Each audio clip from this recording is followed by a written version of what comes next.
بسم الله الرحمن الرحيم ياسين والقرآن الحكيم إنك لمن المرسلين على صراط مستقيم تنزيل العزيز الرحيم لتنذر قوما ما أنذر آباؤهم فهم غافلون لقد حق القول على أكثرهم فهم لا يؤمنون إنا جعلنا في أعناقهم أغلالا فهي إلى الأذقان فهم مقمحون وجعلنا من بين أيديهم سدا ومن خلفهم سدا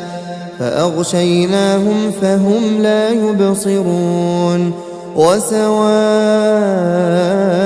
عليهم أأنذرتهم أم لم تنذرهم لا يؤمنون إنما تنذر من اتبع الذكر وخشي الرحمن بالغيب فبشره بمغفرة وأجر كريم إنا نحن نحيي الموتى ونكتب ما قدموا وآثارهم وكل شيء أحصيناه في إمام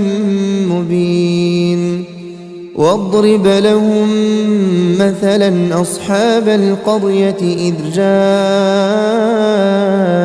المرسلون إذ أرسلنا إليهم اثنين فكذبوهما فعززنا بثالث فقالوا إنا إليكم مرسلون قالوا ما أنتم إلا بشر مثلنا وما أنزل الرحمن من شيء إن أنتم إلا تكذبون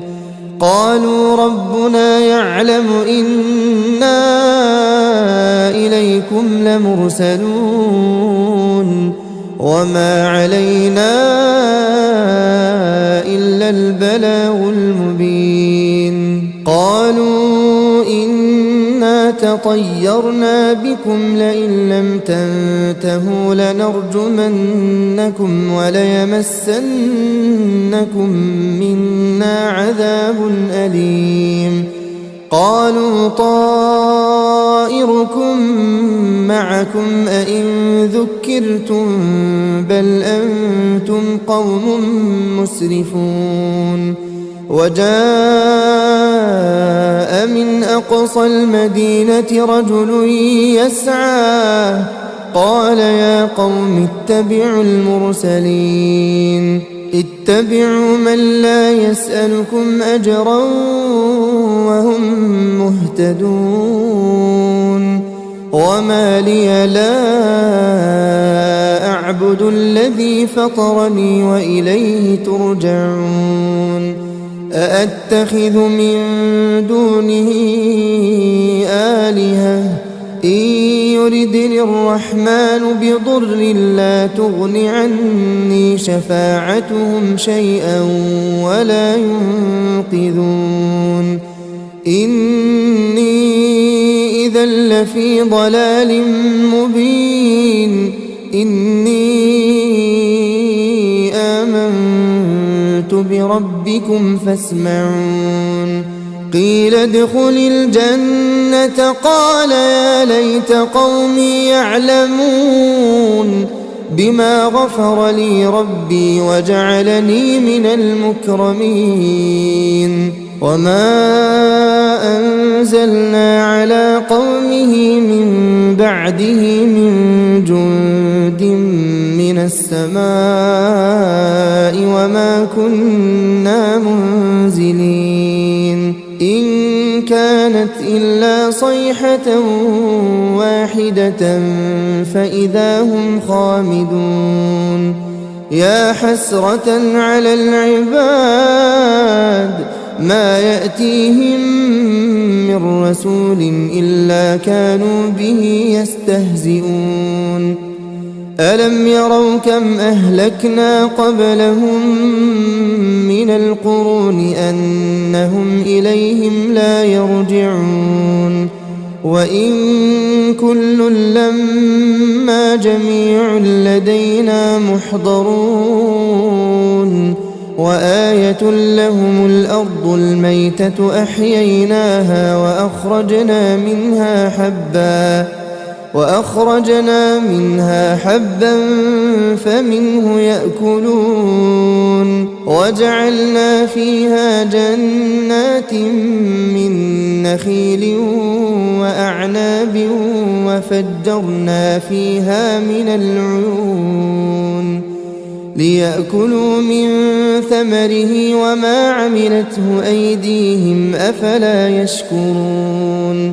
سبحان الذي خلق الأزواج كلها مما تنبت الأرض ومن أنفسهم ومما لا يعلمون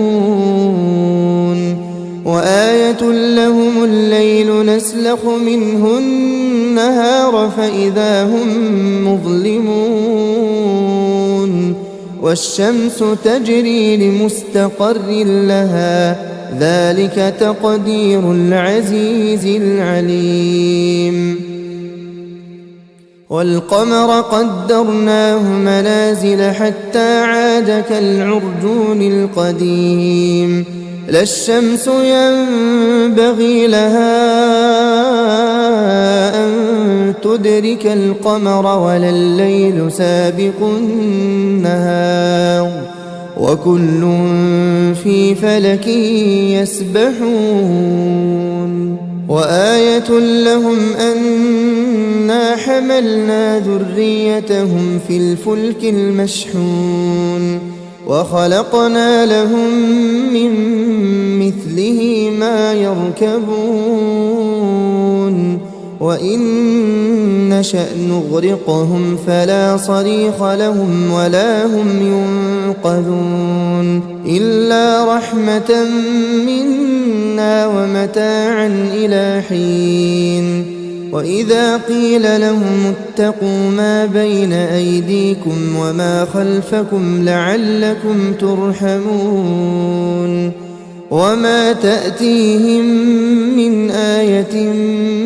من آيات ربهم إلا كانوا عنها معرضين وإذا قيل لهم أنفقوا مما رزقكم الله قال الذين كفروا للذين آمنوا أنطعم من لو يشاء الله أطعمه إن أنتم إلا في ضلال مبين ويقولون متى هذا الوعد إن كنتم صادقين ما ينظرون إلا صيحة واحدة تأخذهم وهم يخصمون فلا يستطيعون توصية ولا إلى أهلهم يرجعون ونفخ في الصور فإذا هم من الأجداث إلى ربهم ينسلون قالوا يا ويلنا من بعثنا من مرقدنا هذا ما وعد الرحمن وصدق المرسلون إن كانت إلا صيحة واحدة فإذا هم جميع لدينا محضرون فاليوم لا تظلم نفس شيئا ولا تجزون إلا ما كنتم تعملون إن أصحاب الجنة اليوم في شغل فاكهون هم وأزواجهم في ظلال على الأرائك متكئون لهم فيها فاكهة ولهم ما يدعون سلام قولا من رب رحيم وامتازوا اليوم أيها المجرمون ألم أعهد إليكم يا بني آدم ألا تعبدوا الشيطان إنه لكم عدو مبين وأن اعبدوني هذا صراط مستقيم ولقد أضل منكم جبلا كثيرا أفلم تكونوا تعقلون هذه جهنم التي كنتم توعدون اصلوها اليوم بما كنتم تكفرون اليوم نختم على أفواههم وتكلمنا أيديهم وتشهد أرجلهم بما كانوا يكسبون ولو نشاء لطمسنا على أعينهم فاستبقوا الصراط فأنى يبصرون ولو نشاء لمسخناهم على مكانتهم فما استطاعوا مضيا ولا يرجعون ومن نعمره ننكسه في الخلق أفلا يعقلون وما علمناه الشعر وما ينبغي له إن هو إلا ذكر وقرآن مبين لينذر من كان حيا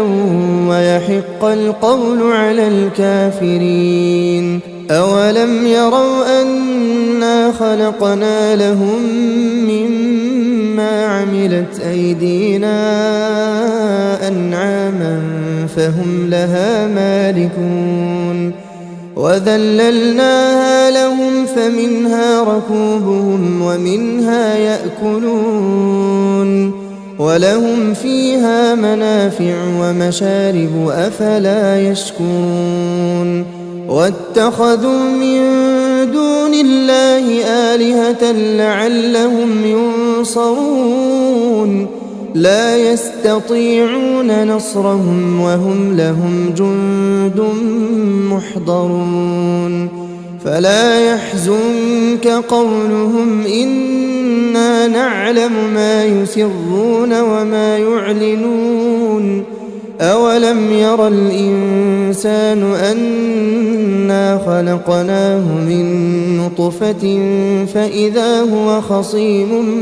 مبين وضرب لنا مثلا ونسي خلقه قال من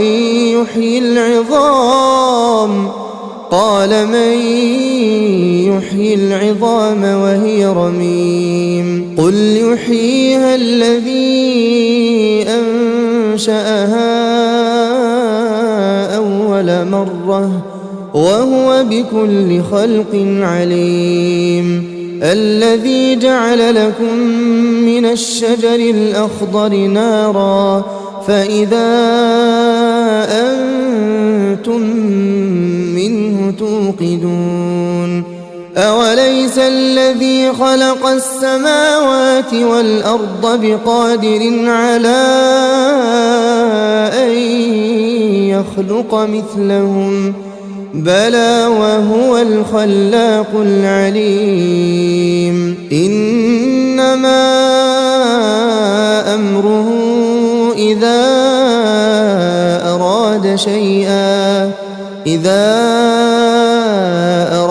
أراد شيئا أن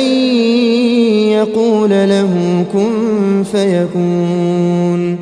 فسبحان الذي بيده ملكوت كل شيء وإليه ترجعون.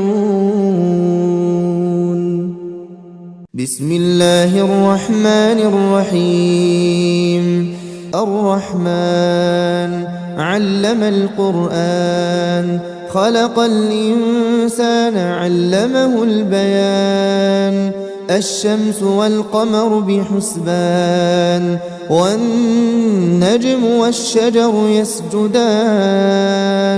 والسماء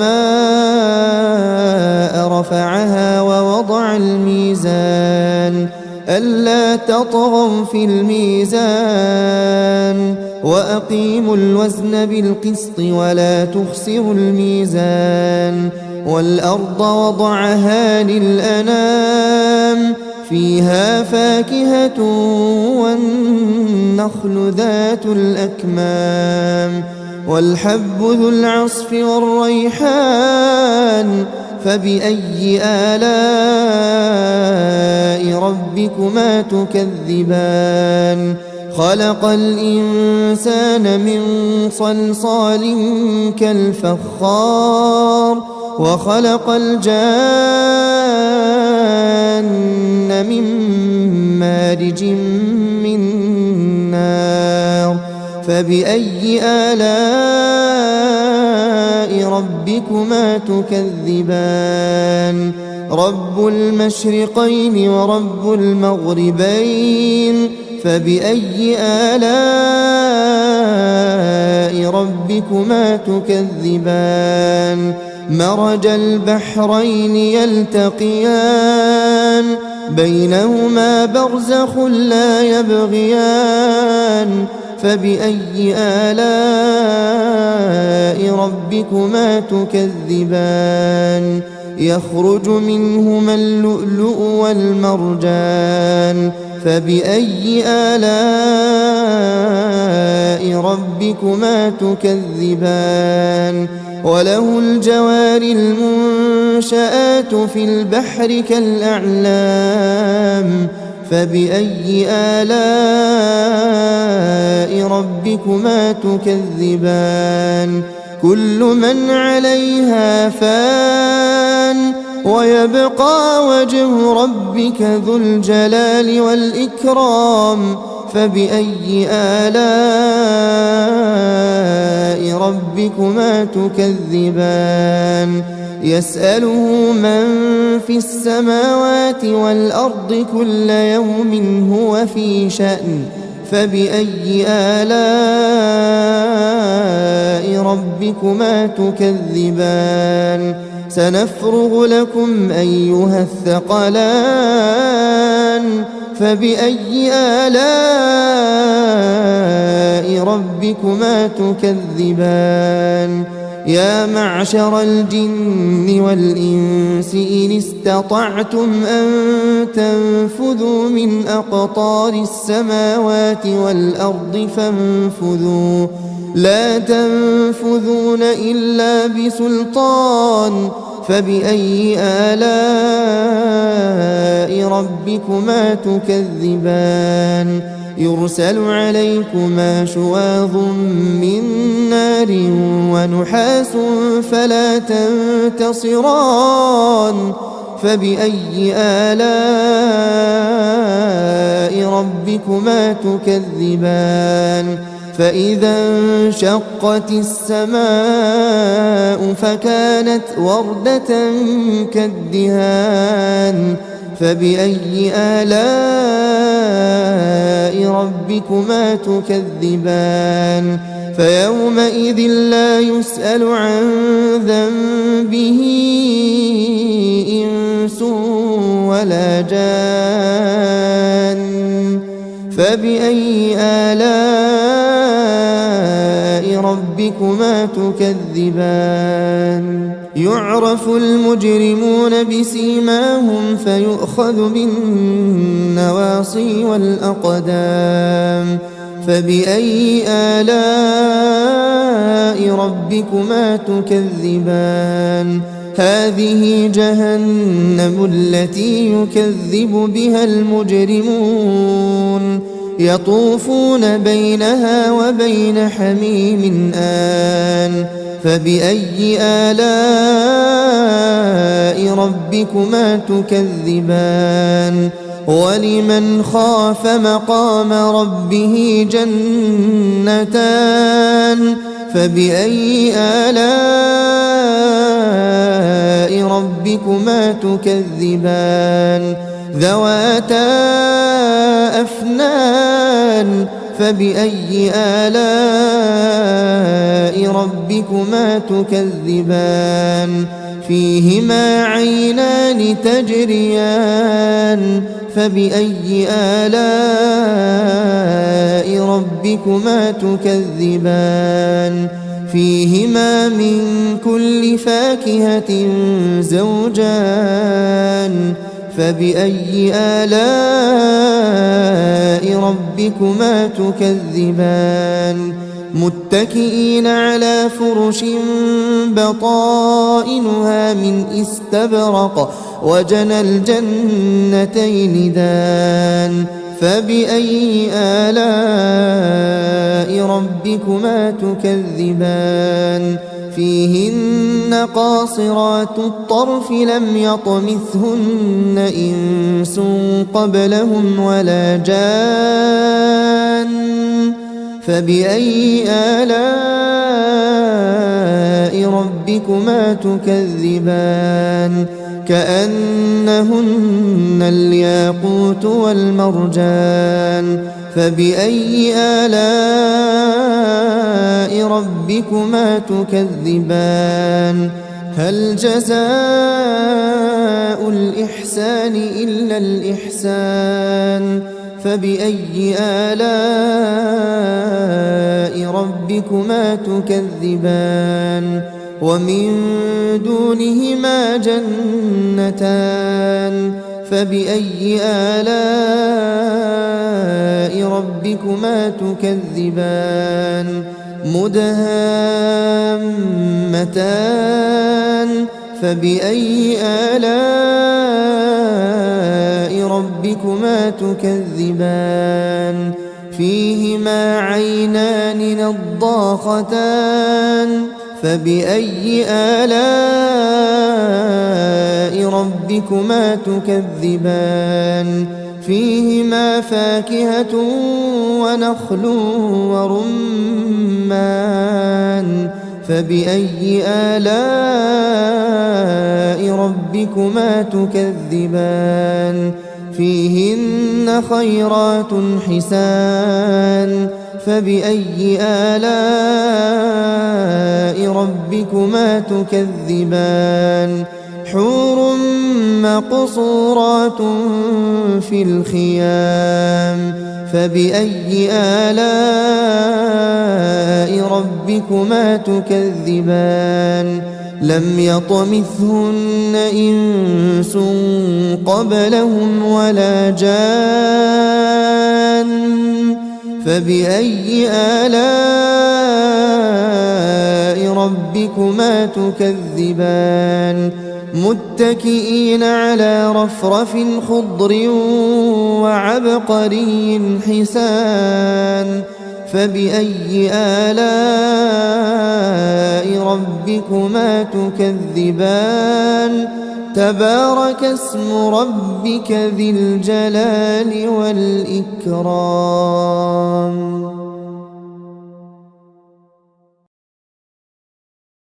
بسم الله الرحمن الرحيم. إذا وقعت الواقعة ليس لوقعتها كاذبة خافضة رافعة إذا رجت الأرض رجا وبست الجبال بسا فكانت هباء منبثا وكنتم أزواجا ثلاثة فأصحاب الميمنة ما أصحاب الميمنة وأصحاب المشأمة ما أصحاب المشأمة والسابقون السابقون أولئك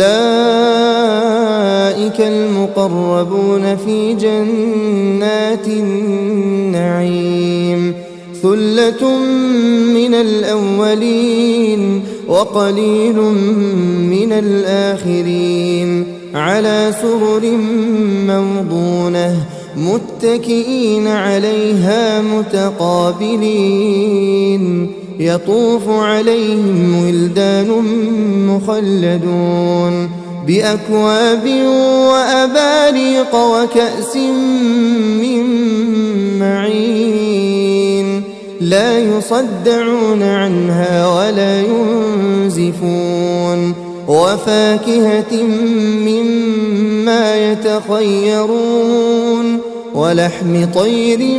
مما يشتهون وحور عين كأمثال اللؤلؤ المكنون جزاء بما كانوا يعملون لا يسمعون فيها لغوا ولا تأثيما إلا قيلا سلاما سلاما وأصحاب اليمين ما أصحاب اليمين في سدر مخضود وطلح منضود وظل ممدود وماء مسكوب وفاكهة كثيرة لا مقطوعة ولا ممنوعة وفرش مرفوعة إنا أنشأناهن إنشاء فجعلناهن أبكارا عربا أترابا لأصحاب اليمين ثلة من الأولين وثلة من الآخرين وأصحاب الشمال ما أصحاب الشمال في سموم وحميم وظل من يحموم لا بارد ولا كريم إنهم كانوا قبل ذلك مترفين وكانوا يصرون على الحنث العظيم وكانوا يقولون أئذا متنا وكنا ترابا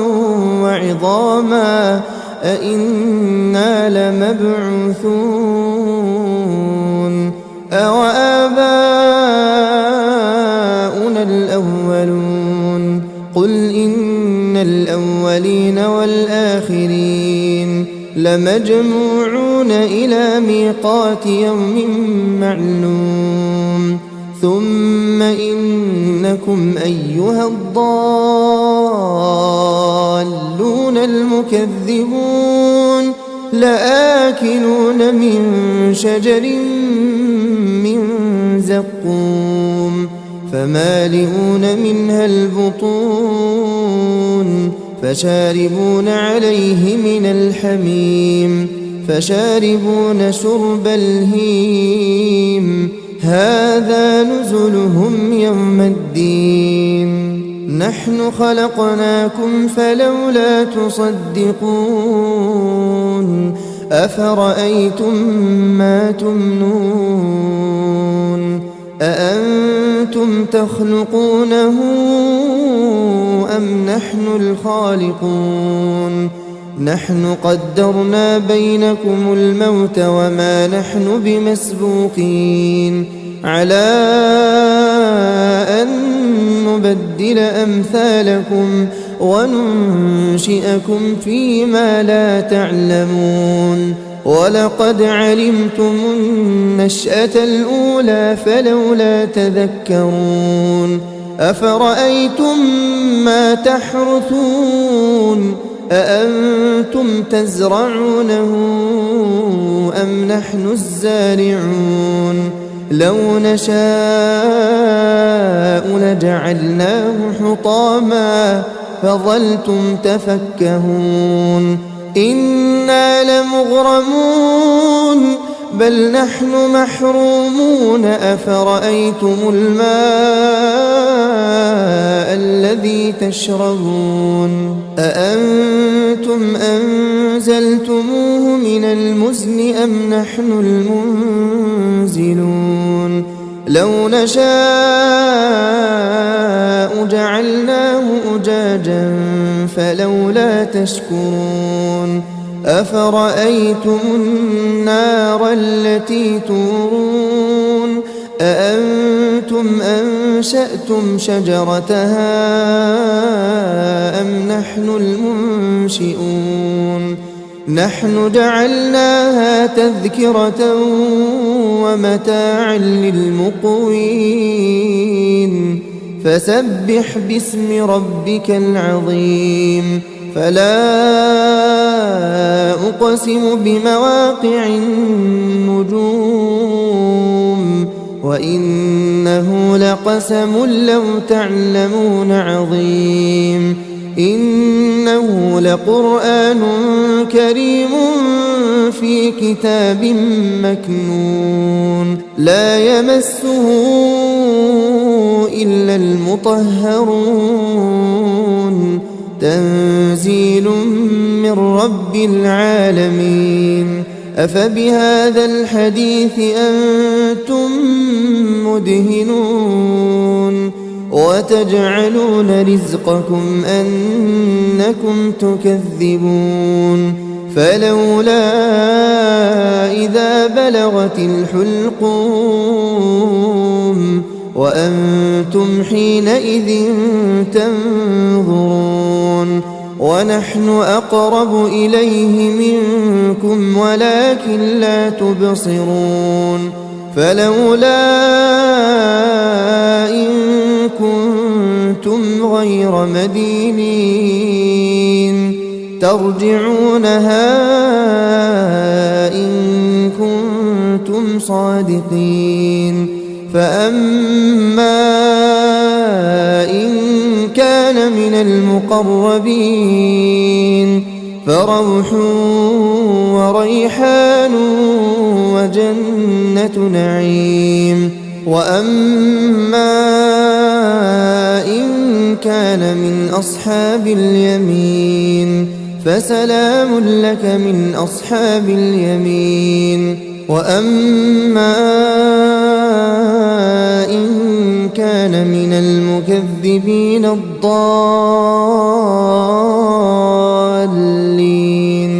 فنزل من حميم وتصلية جحيم إن هذا لهو حق اليقين فسبح باسم ربك العظيم بسم الله الرحمن الرحيم تبارك الذي بيده الملك وهو على كل شيء قدير الذي خلق الموت والحياة ليبلوكم أيكم أحسن عملا وهو العزيز الغفور الذي خلق 7 سماوات طباقا ما ترى في خلق الرحمن من تفاوت فارجع البصر هل ترى من فطور ثم ارجع البصر كرتين ينقلب إليك البصر خاسئا وهو حسير ولقد زينا السماء الدنيا بمصابيح وجعلناها رجوما للشياطين وأعتدنا لهم عذاب السعير وللذين كفروا بربهم عذاب جهنم وبئس المصير إذا ألقوا فيها سمعوا لها شهيقا وهي تفور تكاد تميز من الغيظ كلما ألقي فيها فوج سألهم سألهم خزنتها ألم يأتكم نذير قالوا بلى قد جاءنا نذير فكذبنا وقلنا ما نزل الله من شيء إن أنتم إلا في ضلال كبير وقالوا لو كنا نسمع أو نعقل ما كنا في أصحاب السعير فاعترفوا بذنبهم فسحقا لأصحاب السعير إن الذين يخشون ربهم بالغيب لهم مغفرة وأجر كبير وأسروا قولكم أو اجهروا به إنه عليم بذات الصدور ألا يعلم من خلق وهو اللطيف الخبير هو الذي جعل لكم الأرض ذلولا فامشوا في مناكبها وكلوا من رزقه وإليه النشور أأمنتم من في السماء أن يخسف بكم الأرض فإذا هي تمور أم أمنتم من في السماء أن يرسل عليكم حاصبا فستعلمون كيف نذير ولقد كذب الذين من قبلهم فكيف كان نكير أولم يروا إلى الطير فوقهم صافات ويقبضن ما يمسكهن إلا الرحمن إنه بكل شيء بصير أمن هذا الذي هو جند لكم ينصركم من دون الرحمن إن الكافرون إلا في غرور أمن هذا الذي يرزقكم إن أمسك رزقه بل لجوا في عتو ونفور أفمن يمشي مكبا على وجهه أهدى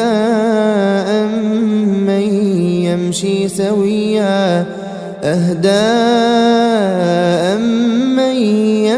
سويا على صراط مستقيم قل هو الذي أنشأكم وجعل لكم السمع والأبصار والأفئدة قليلا